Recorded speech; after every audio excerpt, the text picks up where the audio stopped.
just want to give a quick demonstration on mixing up wood filler. Now it's real important that you use hot water when you do this. You're gonna get some wood filler. It's gonna be kind of thick. It's gonna be hard to get out a little bit, so you gotta really pull it out. And then when you get it out, put it in a bowl. Just put in a little bit of hot water in there, and you're gonna mix it. Now the good thing about this wood filler, if you put too much water, well, just add more wood filler. If you don't have enough water, just add more water. The other great thing is any waste, even if it dries up completely, you can still reuse it. Just mix it really well the next day with hot water. Stir it really, really good until all those chunks get out, and you can reuse it as many times as you want. Remember, even when you're scraping the wood filler off, you can reuse that as well. So it's a really good product that you can recycle. It goes a long way. So you can see on the bottom here, there's still quite a bit in there on the bottom. So you really want to stir it up good. Make sure you get it really nice and stirred up. You don't want it super runny, too much water. So all I'm gonna do is get some more wood fill and mix it in there. And then with hot water, it just goes right down, and then we're gonna get it almost like a light, like a thick paint. Think of it that way. You don't want it to run. You're gonna use a paintbrush to apply this. And also it's important to note that as you use this product and as you're applying it, it will dry out. You're gonna need to add a little bit of water.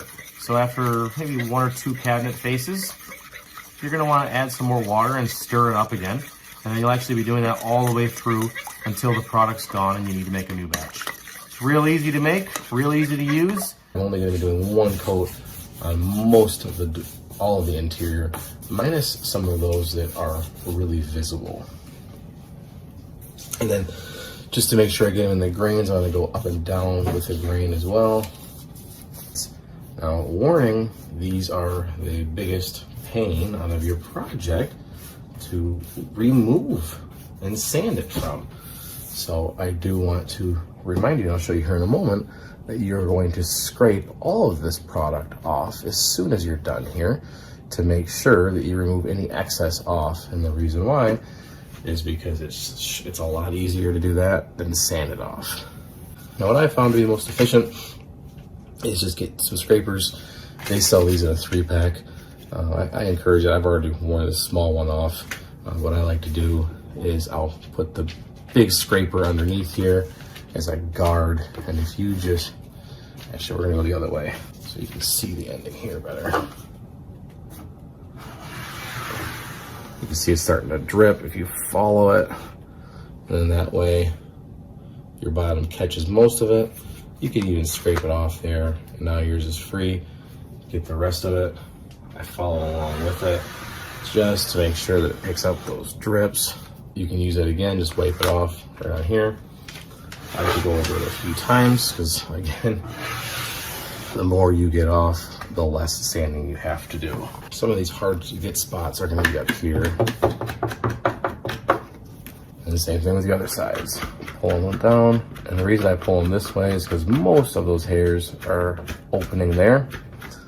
So this way you can see it. And now we'll let it dry in probably less than 30 minutes, depending on your heat and temperature. You can sand it. You can see here on the left, this one is the back side of the cabinet, which does not have any wood filler in it.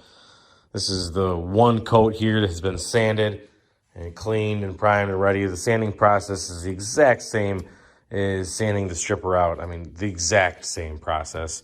I gotta tell you, ladies and gentlemen, I think this is the most tedious process of everything so far. I'm very happy the way it's covered. It's a nice product to work with. We are on our way to sanding. So yeah, some people would call it excessive, but I'm going to 320 grit. I have it, so I'm going to use it. You will also be fine using 220 grit. I'm on the lowest setting, speed 1, variable speed, so it'd be the lowest setting possible. And I'm just going to lightly go over my pieces and get rid of really any areas where you see the buildup. Now you don't want to get rid of it all because then you're going to be defeating the purpose. So you just want to lightly go over everything, smooth it over, and have that nice, fine, clean finish that is ready to soak up that primer and have a perfect bond for the rest of their marriage.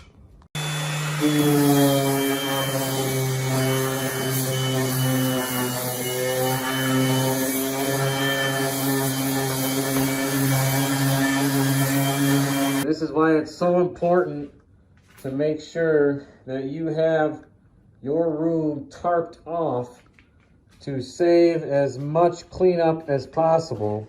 If you have open gaps or cracks in your cabinets, right, you can fill that slowly and surely with multiple layers, and you will fill the gap completely.